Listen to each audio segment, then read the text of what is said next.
Pernah ada orang hartanya itu habis karena ngobati ibunya. Terus datang ke saya, dia sumpek karena hartanya habis ngobati ibunya. Terus dia bilang, Gus saya ini sekarang sudah miskin karena ibu saya sakit dan harta saya habis untuk ngobati ibu saya. Terus tak guyoni sama saya. Kon kepen pinter apa kepen goblok? Kepen pinter Gus. Ingin pinter apa ingin goblok? Katanya ingin pinter. Kalau ingin pinter bahasanya jangan gitu. Harta kamu itu masih di akhirat karena habis untuk ngobati ibu. Bayangkan kalau habis untuk maksiat itu habis betul. Terus dia mulai syukur. Alhamdulillah Gus, harta saya habis secara heroik karena untuk mengobati apa ibu. Sudah pinter dia. Akhirnya miskin sampai sekarang ya tetap pede saja karena masih punya tabungan di akhirat. Dan itu saya terinspirasi oleh ilmu juga. Jadi dulu Sayyidah Aisyah itu pernah nyimpan sepotong daging kambing, disimpan untuk dimakan beliau. Karena beliau mau iftar ya, mau buka atau apa. Singkat cerita, karena bawaan keluarga Nabi itu sakhok, ada orang minta dikasihkan. Suatu saat akhirnya kan habis, terus Nabi tanya, yang daging tadi di mana? Habis. Terus Nabi cara menjelaskan itu indah sekali. Harta kamu itu baju yang kamu pakai, nanti ya rusak. Yang kamu makan nanti ya ke WC. Wa tasaddaqta fa abqaita. Memang di semua riwayat itu pakai dhamir mukhatab mudzakkar. Meskipun asal-usul riwayat itu untuk Sayyidah Aisyah, karena untuk umum. Yang kamu sedekahkan tuh yang masih. Kamu jangan bilang kamu sedekahkan tuh yang habis. Yang kamu sedekahkan tuh yang masih. Misalnya saya punya uang 1 miliar misalnya. Terus pernah tak sedekahkan ke fakir miskin atau ke kiai atau ke pondok 100 juta. Itu yang mesti masih. Karena kadung di luar kekuasaan kita. Kadung lillahi ta'ala. Justru yang masih itu yang potensi nanti untuk hal-hal yang kurang positif. Semenjak itu orang sedekah itu begitu entengnya. Karena itu yang masih. Ya tapi tentu sarannya yang tepat ya. Saya sekarang sering kampanye sedekah tepat karena misalnya sering saya itu didatangi orang kaya, sudah dapat gratisan gerutu itu geremeng. Nah ini kita sudah pakai buminya Allah itu gratis, pakai airnya ya gratis, pakai oksigen ya gratis. Kok masih gerutu itu sudah jadi hamba yang nggak bener itu. Dibayangkan kalau kita pakai oksigen bayar, pakai buminya bayar, pakai airnya bayar semua, kayaknya kita tidak mampu membayar ya. Dan kita sama Allah hanya disuruh ikrar, disuruh sujud. Pentingnya ilmu satu bahwa itu akan menjadikan satu perilaku.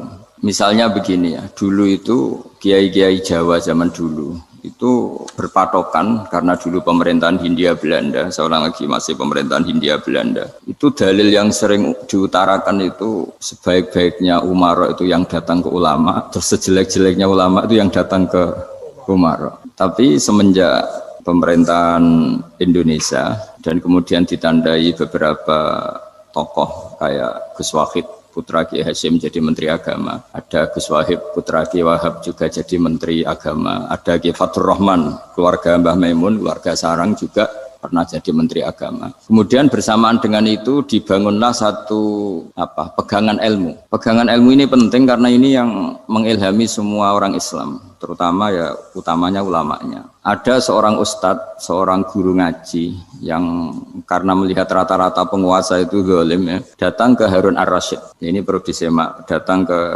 Khalifatullah atau Amirul Mukminin Harun Ar-Rasyid. Karena beliau seorang raja tentu terduga lah atau ya umumnya atau gimana lah istilahnya. Itu ya rata-rata ya agak seenaknya namanya raja, namanya penguasa. Ini dalam pikiran ustadz itu tidak mesti dalam fakta.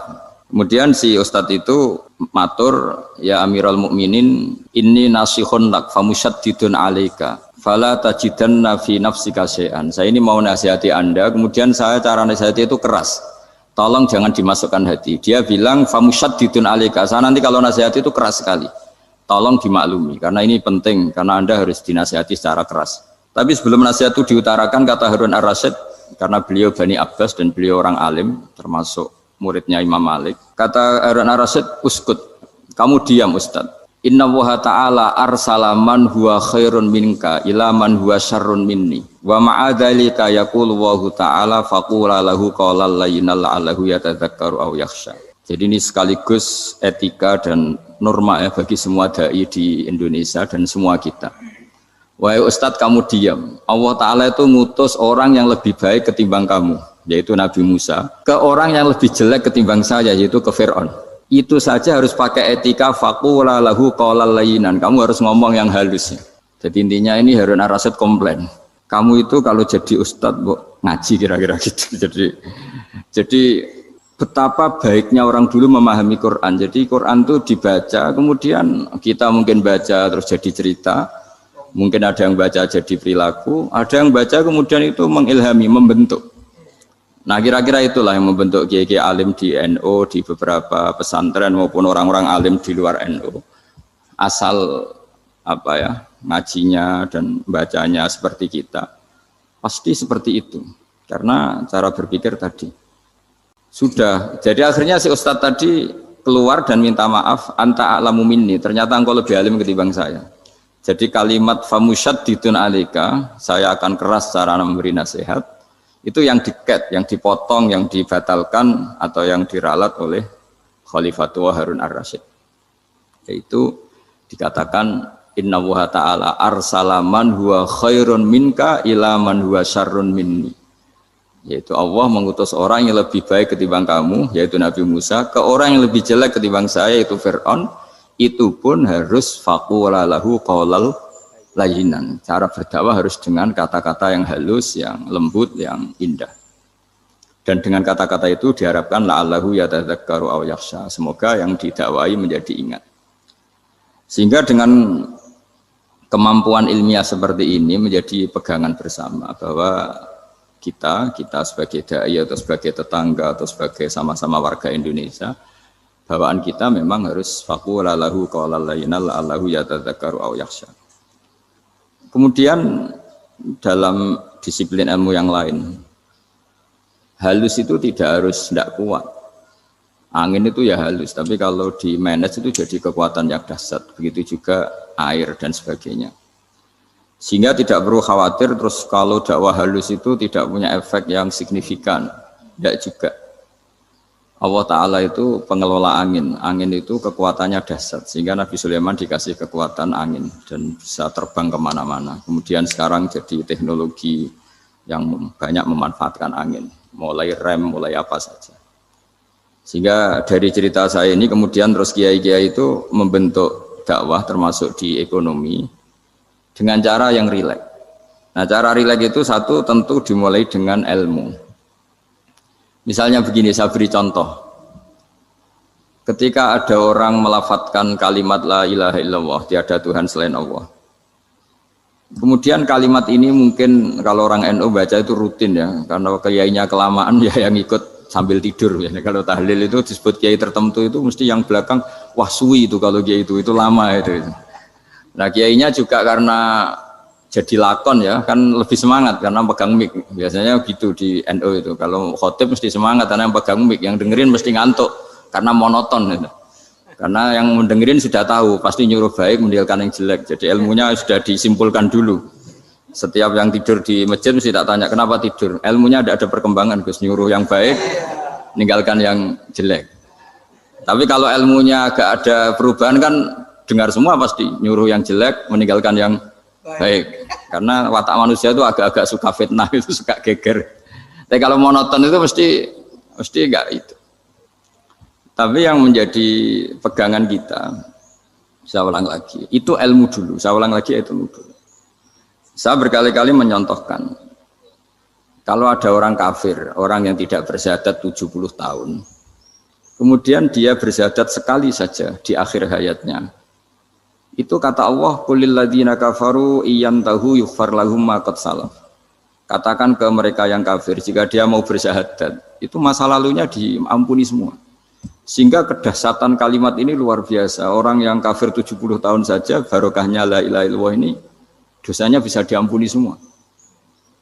Nah kemudian karena ilmu ini tidak begitu populer atau kurang dipopulerkan, atau kita sendiri kurang menghayati, sehingga la ilaha illallah itu lebih dianalisis, cara lafadz ini, pelafatannya ada sanadnya enggak ya gitu.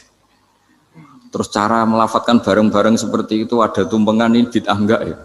Jadi pertanyaannya sudah tidak tentang keramatnya atau sakralnya atau fadilahnya la ilaha illallah, tapi sudah macam-macam.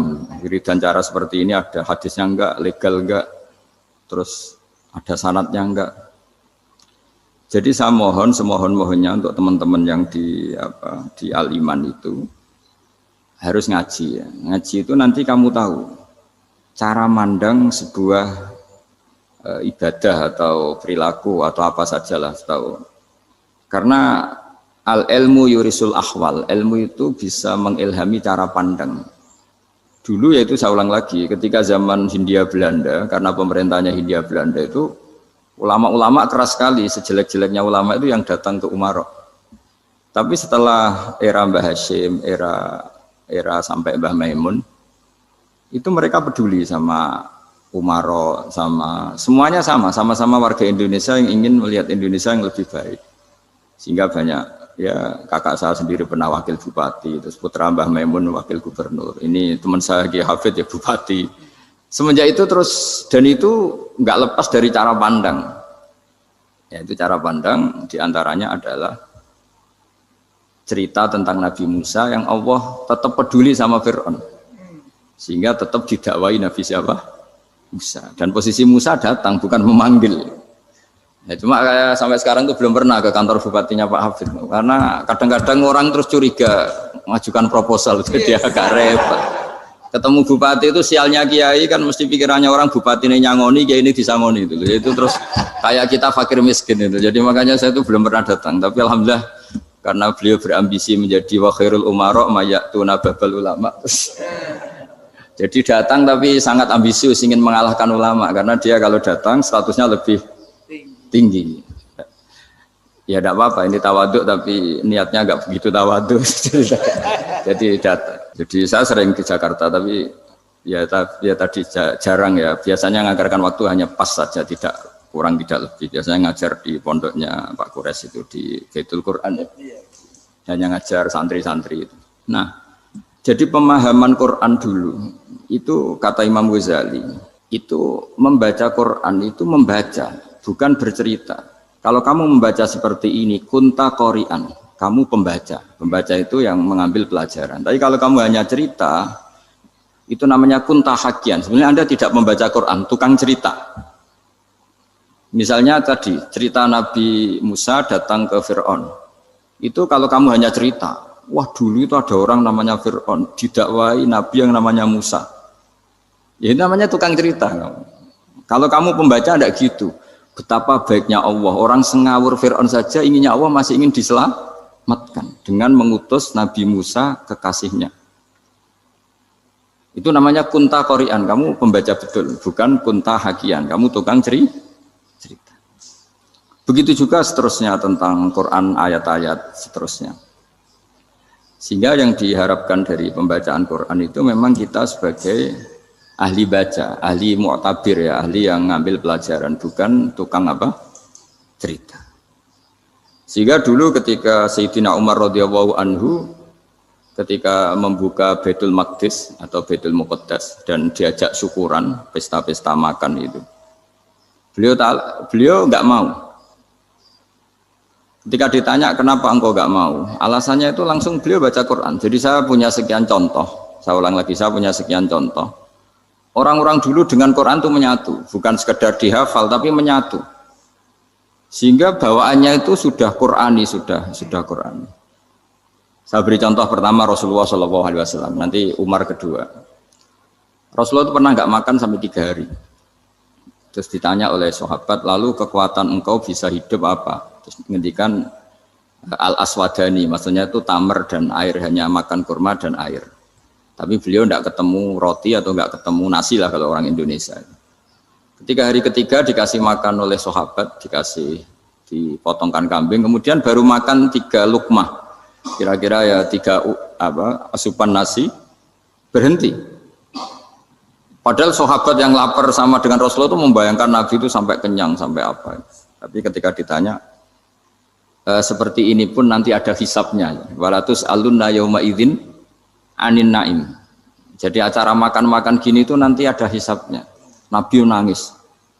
Akhirnya sahabat nggak jadi nerusin makan. Jadi ketakutan orang dulu sama ketika Sayyidina Umar dijak pesta ketika memenangkan Baitul Maqdis itu. Inna wa ta'ala ayyara qauman. Allah itu mengkritik sebuah komunitas kaum karena apa? Adhabtum thayyibatikum fi hayatikum ad-dunya wastamta'tum biha.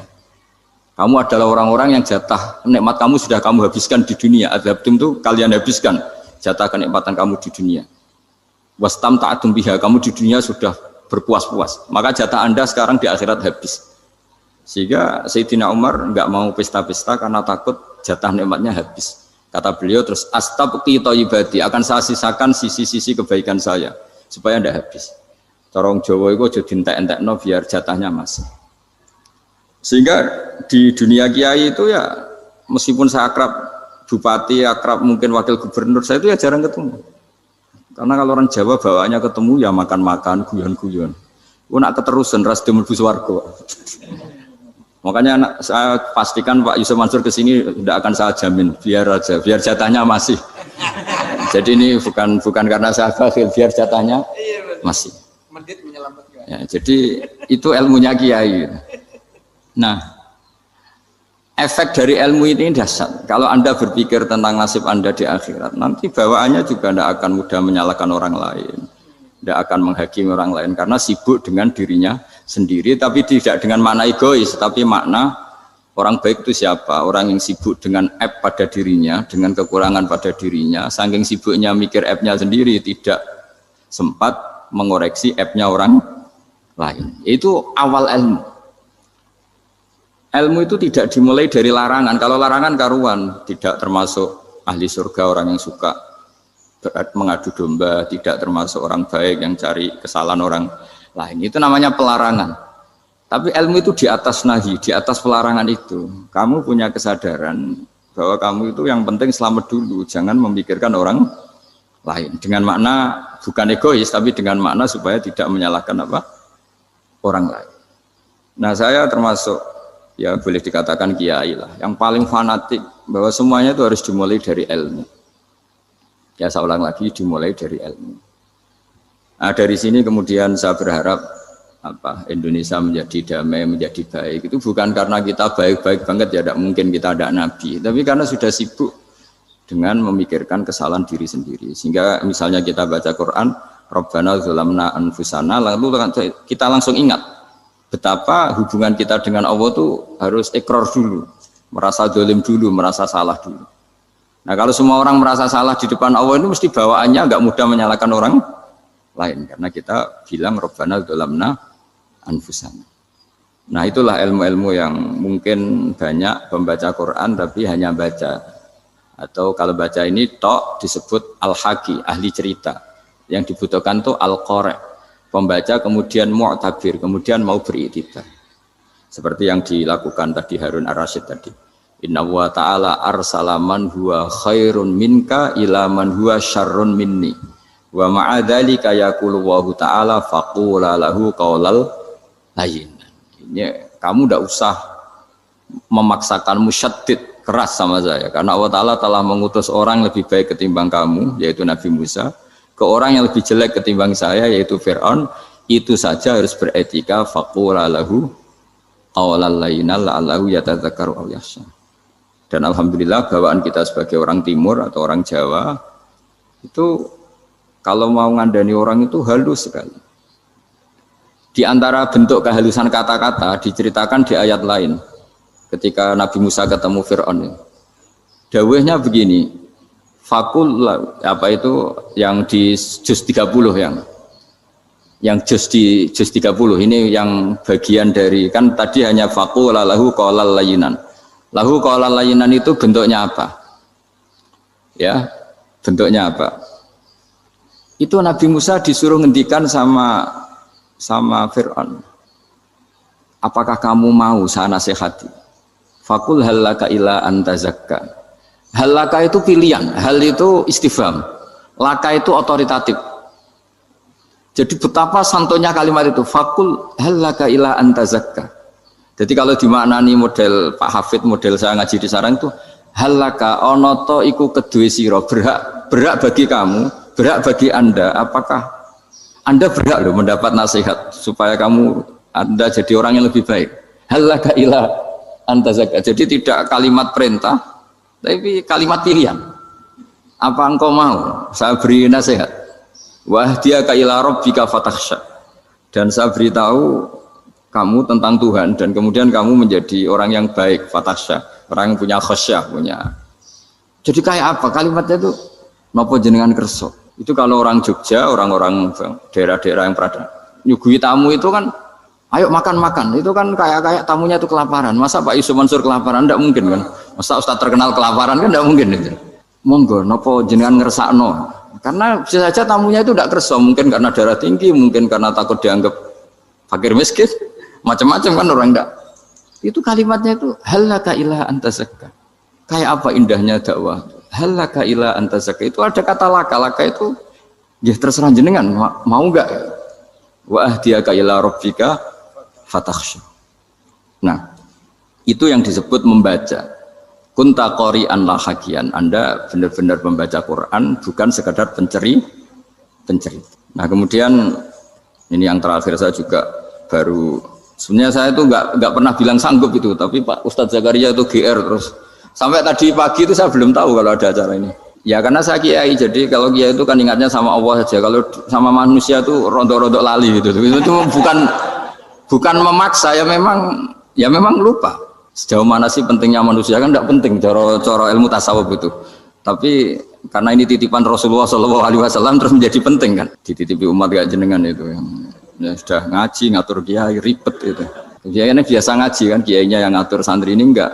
Pak Yai ngaji tanggal ini jam ini itu kan mengabaikan semua aktivitas kiai, padahal jam ini mungkin saya punya jam, mungkin jalan-jalan atau ngaji atau mutolaah atau munajat, gara-gara Pak Zakaria ini kan terus Mas Tamam ini yang provokasi harus ngaji di jam ini, tema ini. Saya itu kalau ngaji ditentukan tema itu, ini memang saya agak keras di bab ini. Itu kayak ibarat gini loh, saya ini dokter, kemudian ada orang yang sakitnya itu jantung, terus bilang ke saya, Pak dokter sembuhkan kukul saya. Wong penyakit ekstrimnya itu jantung, kok bila disembuhkan apa? Kukul. Kan gak penting, sembuh tidak sembuh, kukul itu kan gak penting. Jerawat itu. Kiai itu tahu kesalahan paling fatal manusia itu akidah. Tapi kadang-kadang mintanya ilmu yang tidak akidah, yang gak penting. Jadi kadang-kadang kiai itu ya digurui betul kalau di Indonesia itu. Misalnya ini tidak nyindir loh, memang marah betul kalau di bab-bab seperti ini. Tapi ini biar jadi ilmu masif, ilmu yang general. Saya ulang lagi ya, Anda jadi dokter, tahu pasien Anda ini penyakit jantung kronis atau sudah fatal lah sudah. Terus orang itu bilang, Pak Yai, itu Pak dokter, tolong obati kulit saya supaya tidak jerawatan. Kamu bilang ini orang aneh enggak? Aneh kan? Nah, kiai juga gitu. Saya sering itu ada orang mau haji gitu, Gus doain saya jadi haji mabrur. Pernah belajar haji Pak? Dereng. Mungkin enggak orang belum belajar nyupir, terus kemudian minta didoain, Gus saya mau nyupir, doain selamat. Nyupir aja enggak bisa kok minta doa selamat. Harusnya urutannya kan belajar dulu baru minta doa. Tapi kali ini aliman bener ngajaknya akidah dulu, ahli sunnah kan. Nah itu bener karena akidah itu hal yang prinsip, memang harus. Kalau kebetulan nggak bener taruh visi betul. Untungnya kalau temanya bener.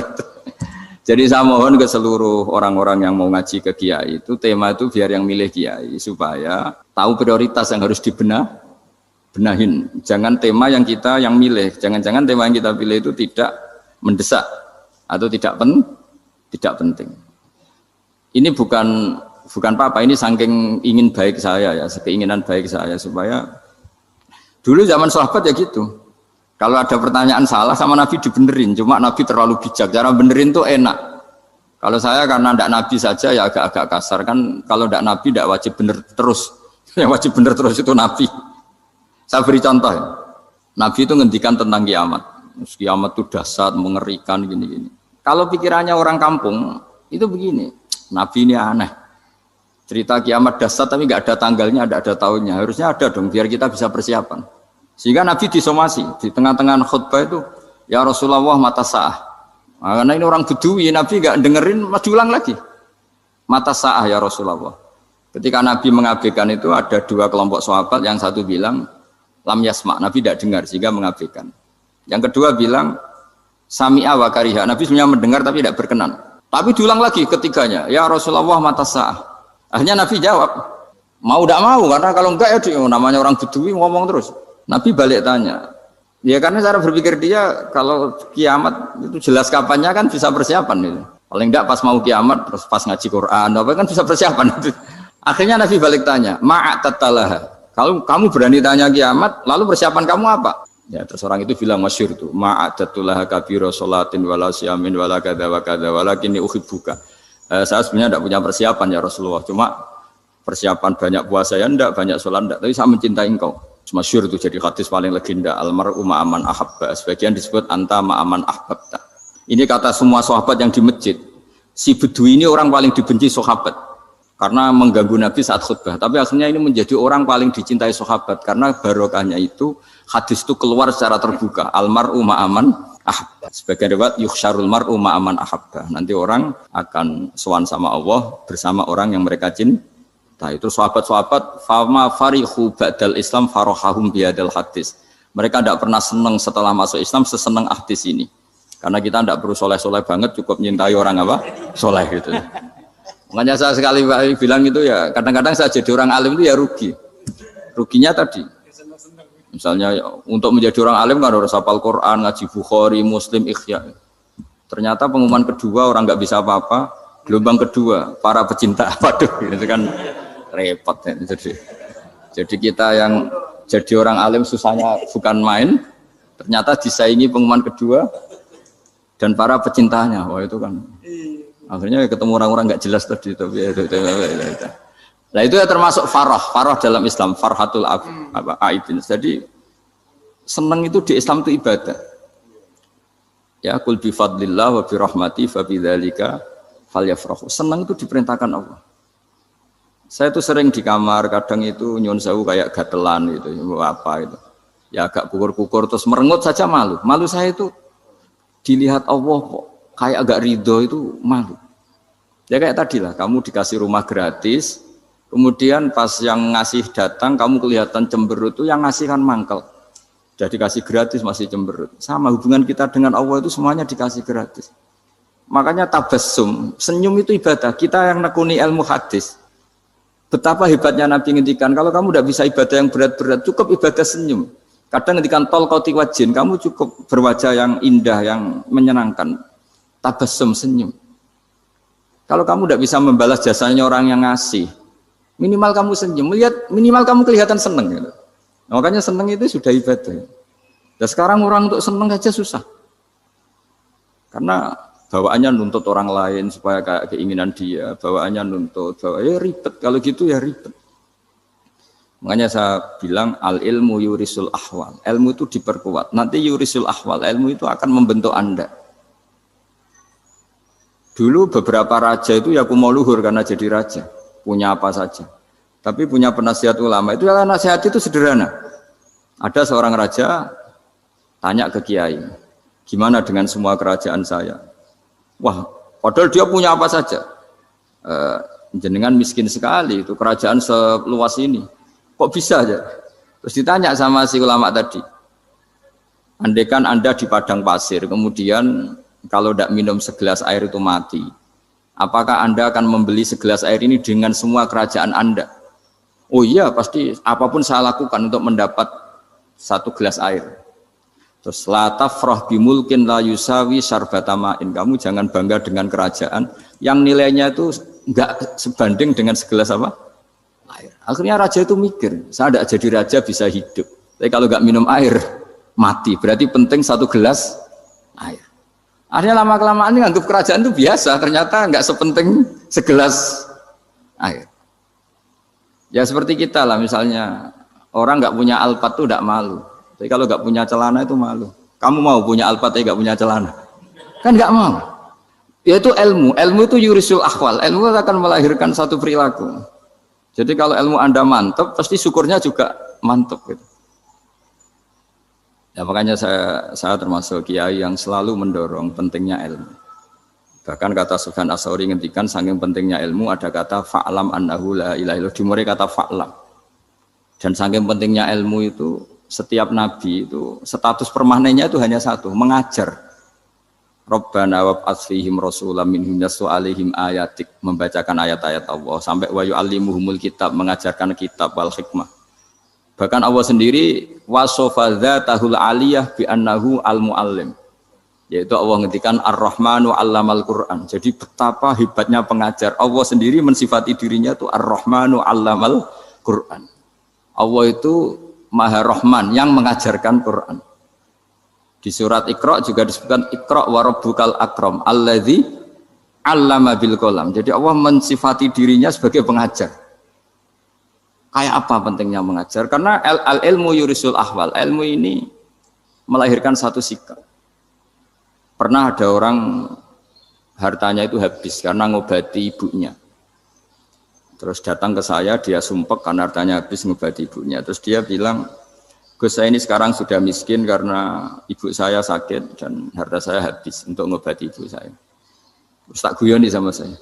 Kon kepen pinter apa kepen goblok? Kepen pinter Gus. Ingin pinter apa ingin goblok? Katanya ingin pinter. Kalau ingin pinter bahasanya jangan gitu. Harta kamu itu masih di akhirat karena habis untuk ngobati ibu. Bayangkan kalau habis untuk maksiat itu habis betul. Terus dia mulai syukur. Alhamdulillah Gus.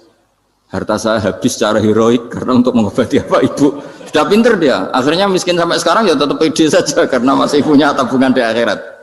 Dan itu saya terinspirasi oleh ilmu juga. Jadi dulu Sayyidah Aisyah itu pernah nyimpan sepotong daging kambing, disimpan untuk dimakan beliau, karena beliau mau iftar ya, mau buka atau apa. Singkat cerita, karena bawaan keluarga Nabi itu sakhok, ada orang minta dikasihkan. Suatu saat akhirnya kan habis, terus Nabi tanya, yang daging tadi di mana? Habis. Terus Nabi cara menjelaskan itu indah sekali. Harta kamu itu baju yang kamu pakai nanti ya rusak, yang kamu makan nanti ya ke WC. Wa tasaddaqta fa abqaita. Memang di semua riwayat itu pakai dhamir mukhatab mudzakkar, meskipun asal usul riwayat itu untuk Sayyidah Aisyah karena untuk umum. Yang kamu sedekahkan tuh yang masih. Kamu jangan bilang kamu sedekahkan tuh yang habis, yang kamu sedekahkan tuh yang masih.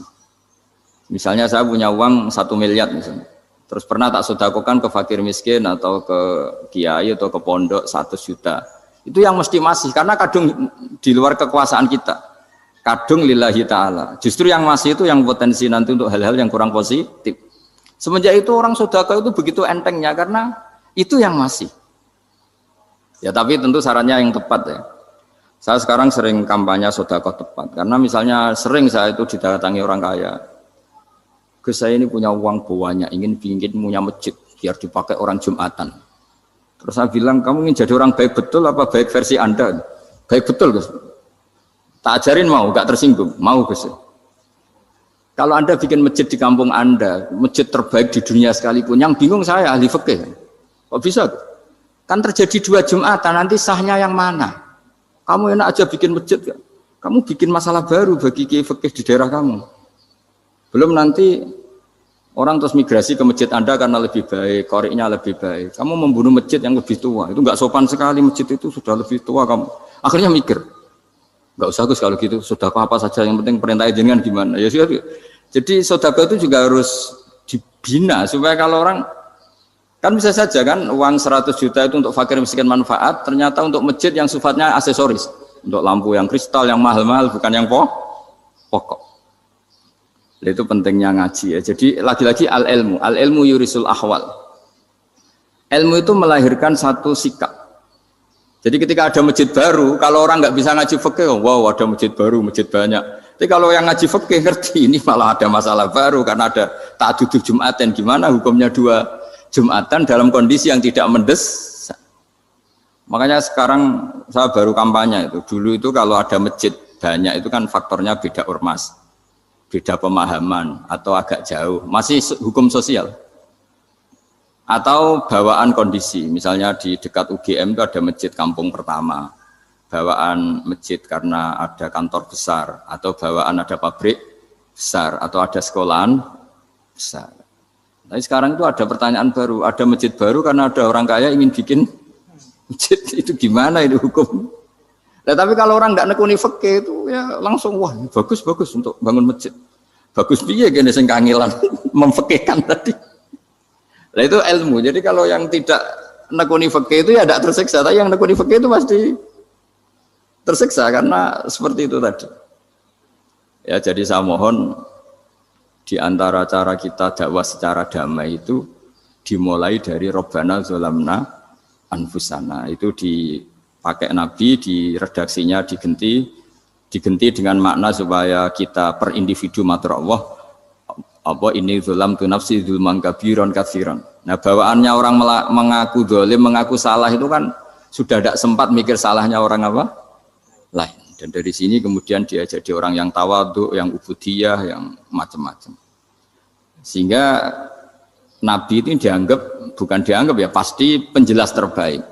Terus Allah meredaksikan wa ma tuqaddimu li anfusikum min khairin tajiduhu indallah. Apa saja kebaikan yang kamu sudah berikan untuk Allah sampai akhirat itu ya pasti kamu temukan di akhirat. Terus yang terakhir saya beri contoh orang peminta-minta sa'il. Itu Sayyid Ali Zainal Abidin kalau ada orang minta-minta terus dikasih, misalnya dikasih ya 100.000 atau 50.000 atau 10.000 sesuai kemampuan yang memberi, itu marhaban biman hamala zadi ilal akhirah. Saya terima kasih ya, gara-gara kamu minta uang saya jelas sudah sampai akhirat. Coba kalau di rumah bisa saja untuk hal yang tidak positif. Jadi bawaannya itu cara pandang itu rubah. Jadi sebenarnya kalau kita ngasih uang di masjid, ngasih kiai atau ngasih fakir miskin, ya uang itu yang masih, bukan yang habis.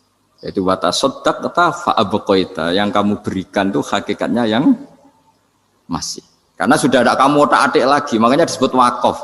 Sebenarnya wakaf itu dulu secara makna lughat, saya ulangi secara lughat, maknanya itu sudah berhenti. Wakafun maknanya berhenti.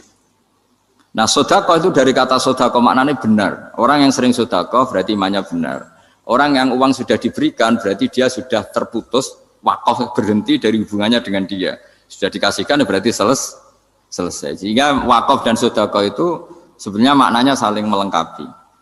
Kemudian orang-orang fikih karena ada disiplin ilmu tertentu, wakaf itu untuk sedekah yang permanen, yang abadi, kemudian sedekah untuk infak. Tapi itu kan hanya istilah-istilah dalam disiplin ilmu. Sebetulnya kalau pakai ilmu yang umum, sedekah ya bisa disebut wakaf, wakaf ya bisa disebut apa?